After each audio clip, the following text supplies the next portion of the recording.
للہ رب العالمین والصلاة والسلام علی خاتم النبیین اما بعد فاعوذ باللہ من الشیطان الرجیم بسم اللہ الرحمن الرحیم پڑھیے الصلاة والسلام علیک یا رسول اللہ وعلی آلک واصحابک یا حبیب اللہ الصلاۃ والسلام علیک یا نبی اللہ وعلی آلک واصحابک یا نور اللہ۔ درود پاک پڑھنے کے بے شمار فضائل و برکات ہیں۔ کعبے کے بدر الدجا، طیبہ کے شمس الضحیٰ صلی اللہ علیہ وسلم کا فرمان عالی شان ہے، اور یہ حدیث ایک بڑی پیاری کتاب ہے، مکتبۃ المدینہ نے جاری کی ہے، 40 اتا، اس کے دوسری قسط صفحہ نمبر 6 اور حدیث نمبر 6 ہے، لا وضوء لمن لم یصلی علی النبی صلی اللہ علیہ وسلم، اس کا وضو نہیں جو نبی پاک علیہ السلام پر درود پاک نہ پڑھے۔ اس حدیث کا معنی کیا بنے گا؟ یعنی اس شخص کا وضو مکمل فضیلت والا نہیں جو وضو کے بعد سرکار دو عالم صلی اللہ علیہ وسلم پر درود پاک نہ پڑھے۔ تو ہمیں درود پاک کی کثرت کرنی چاہیے، وضو کے بعد بھی درود پڑھنا ہے، دعا سے پہلے بھی درود پڑھنا ہے، دعا کے بعد بھی درود پڑھنا ہے، تو انشاءاللہ اس کی برکتیں ملیں گی۔ کیا خوبصورت اشعار ہیں۔ آسیوں جرم کی دوا ہے درود، آسیوں جرم کی دوا ہے درود، کیا دوا عین کیمیا ہے درود، چھوڑیو مت درود کو کافی، راہ جنت کا رہنما ہے درود۔ درود پاک کی کثرت کرتے رہا کریں۔ آئیے مل کر محبت کے ساتھ درود پاک پڑھیں۔ صلو علی الحبیب صلی اللہ تعالی علی محمد صلی اللہ علیہ وسلم۔ بخاری شریف کی بڑی کمال کی حدیث ہے۔ حدیث پاک ہے کہ مسلمانوں کی پیاری امی جان حضرت سیدتنا عائشہ صدیقہ طیبہ طاہرہ رضی اللہ تعالی عنہا فرماتی ہیں کہ پیارے آقا علیہ السلام کی خدمت میں خمیسہ نامی ایک خوبصورت ڈیزائن والی چادر پیش کی گئی تاکہ آپ علیہ السلام اسے استعمال فرمائیں۔ اس ڈیزائن والی چادر کو اس زمانے میں خمیسہ کہا جاتا تھا۔ نبی پاک علیہ السلام نے اوڑا اس چادر کو زیب تن فرمایا اور پھر نماز بھی ادا فرمائی، اور اس کے بعد نماز پڑھ کر سلام پھیرنے کے بعد فرمایا، مجھے خطرہ ہوا کہ اس چادر کے پھولوں کے سبب توجہ بٹ جائے گی، لہٰذا یہ چادر ابو جہم صحابی رضی اللہ عنہ کو دے آؤ۔ مشہور مفسر قرآن حضرت مفتی احمد یار خان نعیمی رحمت اللہ تعالی اس حدیث پاک کے تحت لکھتے ہیں کہ عربی میں خمیسہ جو چادر ہوتی ہے وہ بیل بوٹوں والی بڑی خوبصورت چادر کو کہتے ہیں۔ یہ اونی سیاہ رنگ کی چادر تھی جو ابو جہم رضی اللہ تعالیٰ نے تحفۃً گفٹ کے طور پر نبی پاک کو پیش کی تھی، مگر پیارے آقا نے نماز ادا فرمائی اور پھر اس کے بعد انہیں واپس لوٹا دی۔ اب غور کیجئے کہ نبی پاک نے کیا فرمایا کہ مجھے یہ ڈر ہوا، خطرہ ہوا کہ اس چادر میں جو پھول ہیں پھولوں کی سبب میری نماز سے توجہ ہٹ جائے گی۔ حالانکہ نبی پاک کی شان کتنی عرفہ و اعلیٰ ہے، آپ کی شان بیان کرنا تو دور کی بات، مخلوق میں کوئی چاہے بھی تو آپ کی شان پہچان نہیں سکتا، اس قدر عرفہ و اعلیٰ شان ہے۔ وہ شاعر لکھتے ہیں نا، تیرا وصف بیان ہو کس سے تیری کون کرے گا بڑائی، تیرا وصف بیان ہو کس سے تیری کون کرے گا بڑائی، صلی اللہ تیری کون کرے گا بڑائی، اس گرد سفر میں گم ہے، اس گرد سفر میں گم ہے، جبریل امی کی رسائی۔ یعنی میرے آقا کی شان ایسی ہے کہ جبریل امین بھی حیران ہے کہ پیارے آقا تو وہاں جاتے ہیں جہاں ان کی بھی رسائی نہیں ہے، تو ہماری اوقات کیا کہ ہم ان کی شان بیان کریں۔ ایک اور شاعر لکھتے ہیں نا، میرے نبی پیارے نبی ہے مرتبہ بالا تیرا، جس جا کوئی پہنچا نہیں پہنچا وہاں تلوہ تیرا۔ لیکن اتنی بڑی شان والے آقا جنہوں نے نبیوں کی امامت فرمائی، رب کائنات کی عجائبات ملاحظہ فرمائے، آسمانوں کی سیر کی، جنت کے نظارے کیے، مگر نبی پاک کے مبارک فوکس کا عالم کیا تھا؟ قرآن بیان کرتا ہے ما زاغ البصر وما طغى، آنکھ نہ کسی طرف پھری نہ حد سے بڑھی، یعنی دل کی توجہ ہٹنے کی تو دور کی بات ہے، پیارے آقا کی ظاہری آنکھ مبارک پر بھی ان نظاروں کے بعد کوئی اثر نہ ہوا۔ ایسی توجہ ہے، ایسا فوکس ہے کہ جنت کے حسین نظارے بھی اثر نہیں کر سکتے۔ تو ایک چادر نبی پاک کی توجہ کیسے نماز سے ہٹا سکتی ہے؟ جن کی توجہ کا عالم یہ ہو کہ قرآن کہتا ہے ما زاغ البصر وما طغى، آنکھ نہ کسی طرف پھری نہ حد سے بڑھی، تو یہ گویا ہماری تعلیم کے لیے ہمیں سکھایا جا رہا ہے کہ ایسی چادر جس کے پھول بوٹے رنگ نماز میں توجہ نہ ہٹا دیں، نبی پاک نے واپس فرما دی، ہمیں سبق دیا کہ ہر اس کام سے بچنا ہے جو نماز میں، اللہ کی عبادت میں، اللہ کی طرف رجوع لانے میں تمہارا دھیان بٹا دے، ان چیزوں سے بچنا ہے۔ تو اے میرے پیارے اسلام کیجئے، کتنی زبردست ہمارے لیے حدیث میں سبق ہے۔ ڈیزائن والی چادر بنانا بھی جائز، خریدنا بھی جائز، اسے اوڑھنا بھی جائز، اسے اوڑھ کر نماز پڑھنا بھی جائز۔ اس کے باوجود سرکار دو عالم علیہ السلام کا درس یہ ہے کہ اگر ایسی چادر نماز میں خلل ڈال سکتی ہے تو اس کو دور کر دیا جائے۔ دوسری طرف ہماری حالت کیا ہے کہ میوزیکل ٹیونز بنانا بھی ناجائز، اسے حاصل کرنا بھی ناجائز، اس کو چلانا بھی ناجائز، خود سننا بھی ناجائز، دوسرے لوگوں کو سنانا بھی ناجائز، مگر ہماری مسجدوں میں عین نماز کے عالم میں میوزیکل ٹیونز بج رہی ہوتی ہیں۔ کتنا فرق ہے۔ وہ جائز کام جس کو جو نماز میں خلل ڈالے نبی پاک نے وہ بھی چھوڑ دیا، حالانکہ نبی پاک کی نماز میں خلل کون ڈال سکتا ہے؟ ہماری تربیت کے لیے نا، مگر وہ ناجائز کام جو صرف ہماری نماز میں خلل نہیں ڈالتا، باقی نمازی بھی ڈسٹرب ہو رہے ہوتے ہیں۔ غور کیجئے کون سی جگہ باقی بچی تھی جہاں میوزک نہیں تھا؟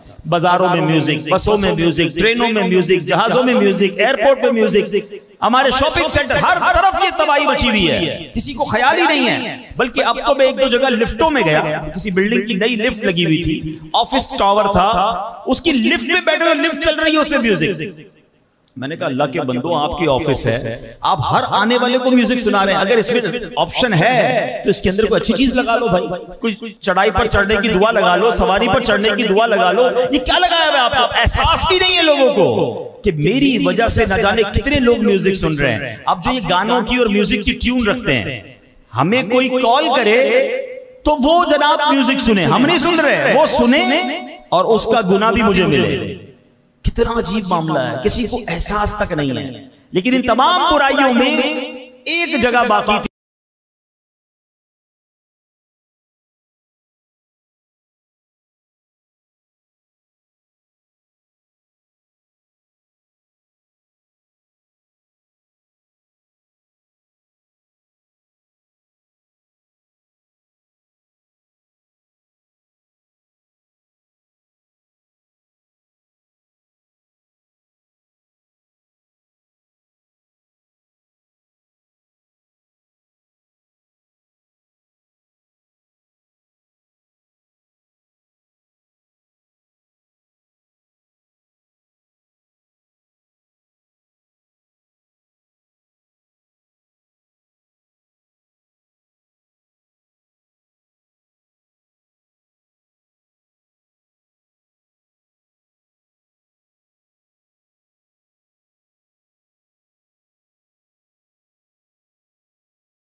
جہاں ہمیں میوزک سننے کو نہیں ملتا تھا، اور وہ جگہ تھی اللہ کا پاک گھر، مسجد، جہاں سکون سے آ کے بیٹھ کر عبادت کر سکتے تھے۔ مگر شیطانی چرخے نے، شیطان نے کیا پلان کیا کہ ہماری جیبوں میں آیا موبائل فون، اور اب موبائل فون پہ ایسی ایسی ٹیون رکھی ہوئی ہے کہ جناب صفیں تیار ہیں، نماز شروع ہوتی ہے، حالانکہ کئی مسجدوں میں اعلان ہوتا ہے کہ جناب اپنے موبائل فون سائلنٹ کر دیں، امام صاحب بار بار یاد دلاتے ہیں، مگر کچھ لوگ ہیں جو نہیں سمجھتے۔ اول تو میوزیکل ٹیون رکھنی نہیں چاہیے، اور رکھتی ہے تو اس کو ختم کرے، اور مسجد کے اندر سائلنٹ نہیں کر رہے۔ آپ سوچیں کتنا نماز میں ہم خلل ڈالتے ہیں۔ اب شرعی مسئلہ بھی سن لیں کہ اگر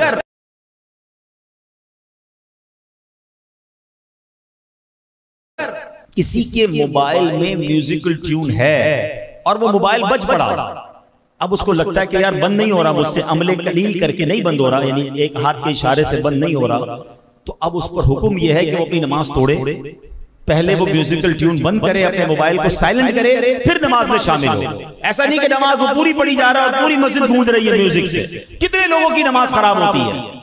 تو کاش یہ بات سمجھ آ جائے کہ ہر وہ چیز جو اللہ کریم کی یاد میں خلل ڈالنے والی ہو۔ پتہ ہے علماء کرام یہ بھی کہتے ہیں ایسی جانماز، آج کل بڑی رنگ بوٹے والی اور عجیب عجیب ڈیزائنوں والی جانمازیں ہم کو پسند آتی ہیں، وہ جانماز کہ آپ سجدہ کر رہے ہیں اور پتہ چلا اس کے فگرز میں کھوئے ہوئے ہیں کہ یہ کیا بن رہا ہے، یہ کیا بن رہا ہے، یہ پھول کون سے رنگ کا ہے، یہ فلاں کون سے رنگ کا ہے، تو آپ تو پھر اسی میں کھو گئے، نماز کیسے ہوگی؟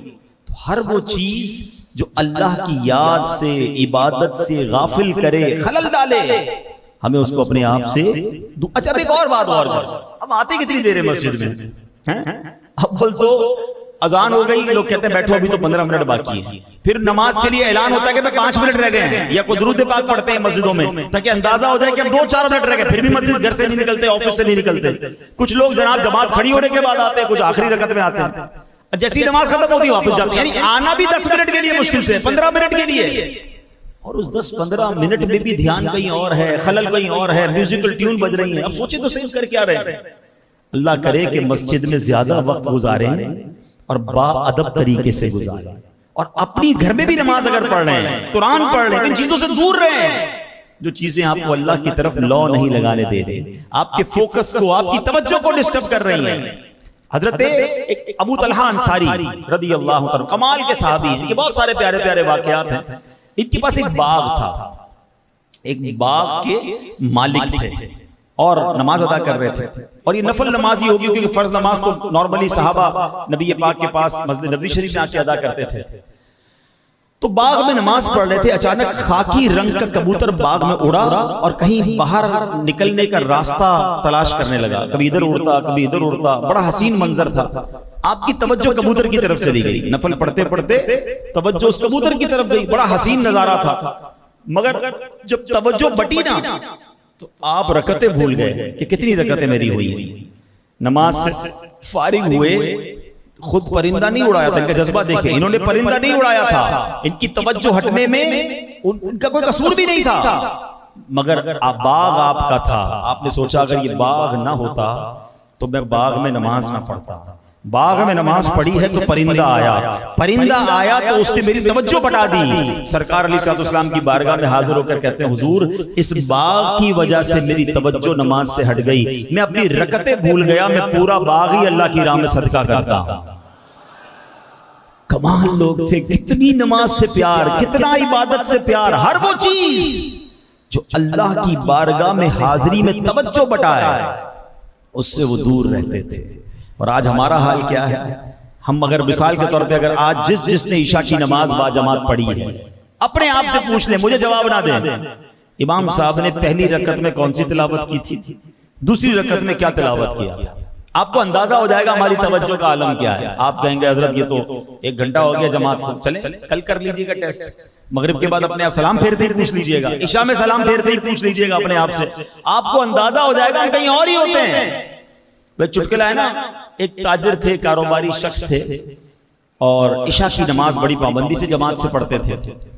تو ایک دن جماعت نکل گئی، آئے تو بڑے افسردہ، آنکھوں میں آنسو، لوگوں نے کہا اتنے غمزدہ ہو رہے ہیں، چلیں کوئی بات نہیں، کل عشاء کی جماعت سے نماز پڑھ لیجئے گا۔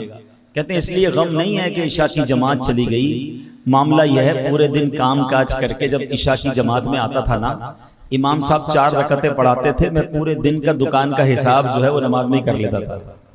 آج امام صاحب نے خود اپنی نماز پڑھ لی ہے، مجھے اپنی پڑھنی پڑے گی، حساب کے لیے الگ ٹائم نکالنا پڑے گا۔